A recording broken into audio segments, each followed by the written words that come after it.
Well, and that is a perfect admission of the religious view of morality, which is that morality is a bunch of orders from daddy that I need to obey so he doesn't beat me up and maybe he'll love me and pat me in the head. No document in world history so changed the world for the better as did the Ten Commandments.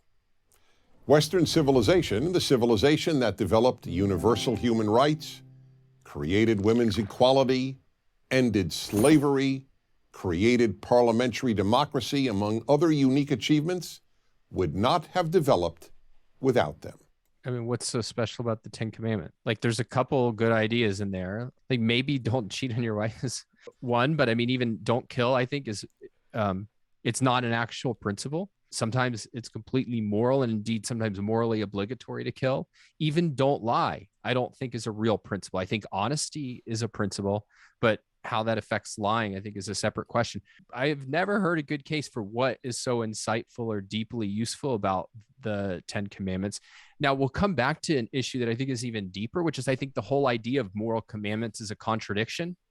But even on the face of it, most of the Ten Commandments are about showing fealty to a being that doesn't exist. I'm not particularly impressed that they sneak a couple in there that, at least on the face of it, don't sound that bad.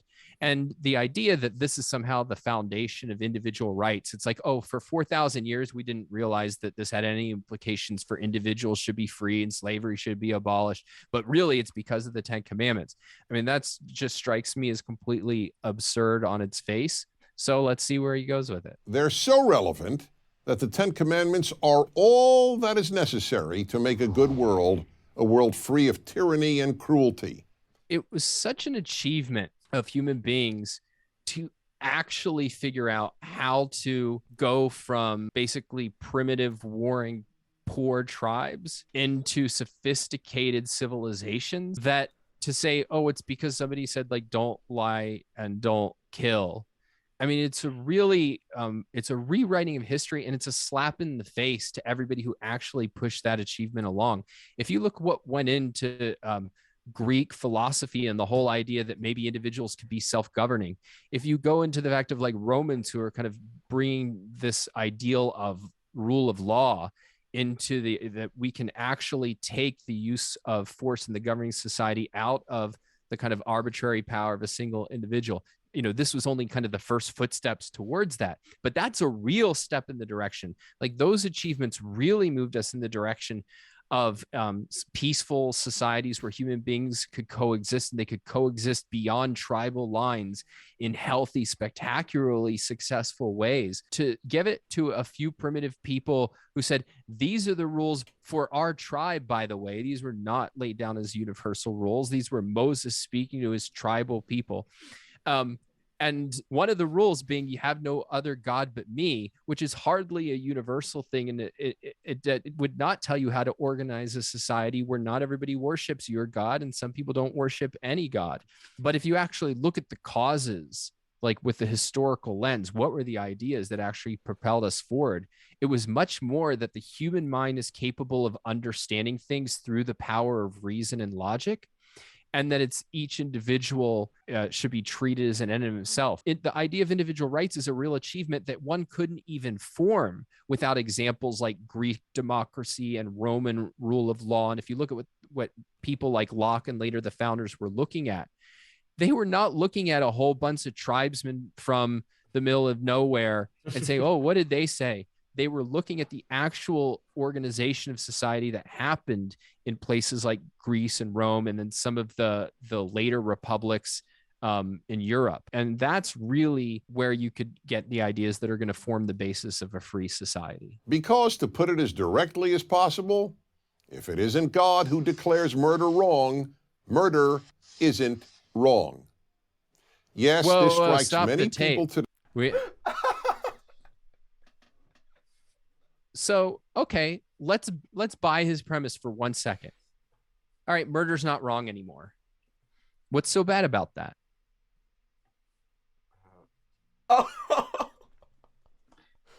Well, what's bad about it? That's such a good response.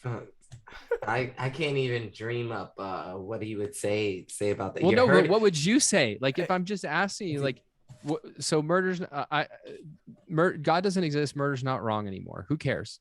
No big deal. So, I get it. That's funny. Yeah. Well, the basic idea is that life would get really bad really quick, which means that there's a factual basis for regarding murder as wrong, which is that you value human life, you value human flourishing. Well, if human life and human flourishing are important to you, and it's not a mystery why, you're a human being and you want to live a good life, then you don't need the idea of, well, but God said so. Who cares if he said so? Why do I care what he said? What I care about is the fact that, like, murder is wrong because it's bad for human life. It's bad for our ability to enjoy ourselves and thrive.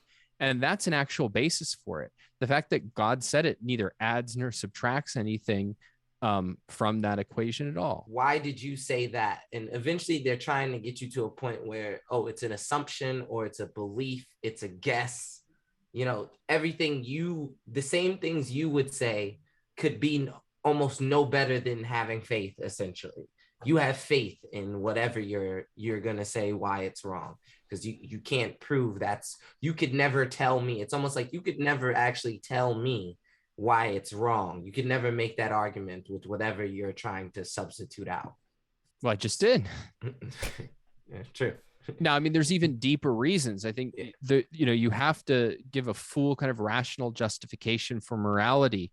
And I certainly think Ayn Rand did that, but even at a common sense level, I think you need that for a full philosophic justification. But I think that you don't need to be a philosopher to get that, murder's bad because it is like makes life worse, makes life less effective, less enjoyable. It's unjust, just at a common sense level, like everybody gets this. And indeed, there's lots of cultures that were not touched by Christianity that had rules against murder. Why? Precisely because this is one of the easiest things to get. You don't need religion at any point in the way, either to get that murder's wrong or that it applies not to just your tribe, but to human beings as such. So again, it's trying to take credit for a whole bunch of things that it doesn't deserve credit for, and to claim, oh, well, it's, you're just making a bunch of assumptions like that human life matters, which is no different than my assumption that there's an invisible man in the sky who controls everything and created everything from nothing and performs miracles and causes the dead to rise from the grave and so on. To say that those are equally assumptions, that doesn't even pass the smell test. Again, you don't have to have a PhD in philosophy in order to see that. I have no doubt that if you're an atheist and you say that you believe murder is wrong, you believe murder is wrong. But forgive me, you do need God to tell you. We all need God to tell us. You see, even if you figured out murder is wrong on your own, without God and the 10 Commandments, how do you know it's wrong? Not believe it's wrong. I mean, know it's wrong. Please respond to that. It's so funny to me. Well, how does he know it's wrong? What does that mean to know that something's wrong? All he allegedly knows is that somebody said it's wrong. But what does wrong even mean in that context? It can mean one of two basic things. So it can either mean it's wrong because God said it's wrong. And if God said it's right, it's fine. And indeed, there's certainly a tradition within religion that holds exactly that view. If God tells Abraham to murder Isaac, well, then that is the good and he should do it, because the good is obedience to whatever the authority says.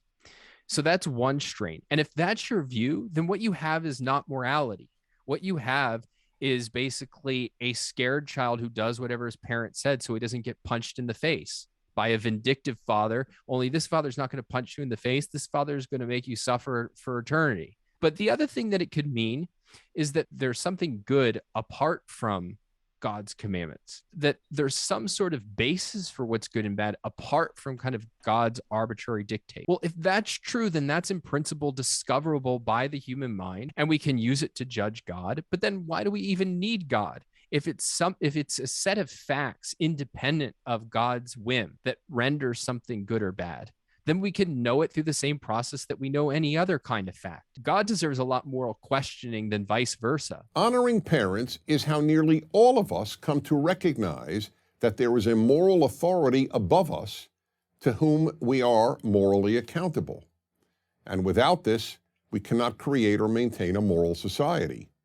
Of course, for the Ten Commandments, the ultimate moral authority is God, who is therefore higher than even our parents. But it is very difficult to come to honor God without having had a parent, especially a father, to honor. Sigmund Freud, the father of psychiatry and an atheist, theorized that one's attitude towards one's father largely shaped one's attitude toward God. Well, and that is a perfect admission of the religious view of morality, which is that morality is a bunch of orders from daddy that I need to obey so he doesn't beat me up and maybe he'll love me and pat me in the head. It's a completely childish view of morality. Whereas my morality and Ayn Rand's morality, but the morality that I agree with and subscribe to is one based not on fear, but on happiness and the desire for rewards and achievement. It's the idea of what's going to make my life the best life possible. And no, I'm not going to go through my life focused on, well, daddy told me this is wrong and this is right, and I just have to blindly obey. Otherwise, I'm going to suffer some arbitrary punishment that he decides to dole out. No, it's one based on I love life. I want to live it to the fullest, and therefore I need to investigate through the use of my mind how to actually make the most of my life, how to actually flourish, how to actually achieve things. Morality properly is the understood. It's grasping what actually is good for human life so that I can make the most of my life. It's not blind obedience, which is in the end catastrophic for human life. It's blind obedience that is really the rejection of morality. It says, I'm not going to think about what actually is the good. I'm just going to turn to some authority and have them tell me, and I won't question it. I won't try to understand it. If the deity tells me honor my father, even if my father's an SOB, and honor my mother, even if my mother abused me and neglected me, well, I'm just going to do it because who am I to question it? Critics of the Bible argue that the Bible allowed slavery, but the type of slavery described was in almost all cases what was known as indentured servitude, the selling of oneself to another person for a fixed period of time in order to work off a debt. This had nothing to do with kidnapping free people, such as was done in Africa and elsewhere. That was expressly forbidden by the 8th commandment. I mean, this is, in technical philosophic language, bullshit. So first of all, no, most of slavery at that time, it was neither the kind of chattel slavery of what happened in the Americas, but nor was it just, oh, you sold me your time or something like that. No, it was mostly people who were conquered in war and were held in bondage. And to say, and I mean, he doesn't even deny that that's partly it. He just hides it with, well, it's mostly indentured servitude. So, I mean, this is complete lying and trying to rationalize away the fact that that what he's proposing is completely full of holes. And then the second idea that you can equate stealing with property rights as understood by Locke and Jefferson and the rest of the founders. I mean, that's just BS. Every society has a conception of, I mean, the idea that stealing is wrong shows up in the oldest codes of law that we have. Personal property and private property being a kind of broad conception of values that human beings have created that includes land and it includes intellectual property, and that this has to be protected by a social system, and that it's sacrosanct against government. You can't treat those things as the same. It's not like as soon as you get that it's wrong to break into somebody's house and steal their food, that you get, well, clearly we need to have free market capitalism. If that were so, well, I mean, it's like somebody saying, hey, you know, Billy dropped an apple and it fell to the ground. Therefore, Billy's really the one who discovered Newton's laws. Yeah, Newton kind of worked it out in some more detail, but like Billy dropped that apple and said, oh, look, it fell to the floor. Like that's his, I think, as good an argument for giving credit as it is what Prager is trying to do for the Bible in saying that, you know, we get freedom from do not steal. Come on. If you enjoyed this episode of Method and Madness, go ahead and make sure to click the bell icon down below so you don't miss an episode every single Monday. Additionally, if you like the content that Ayn Rand Center UK provides, then you should consider becoming a member by clicking the link in the description down below.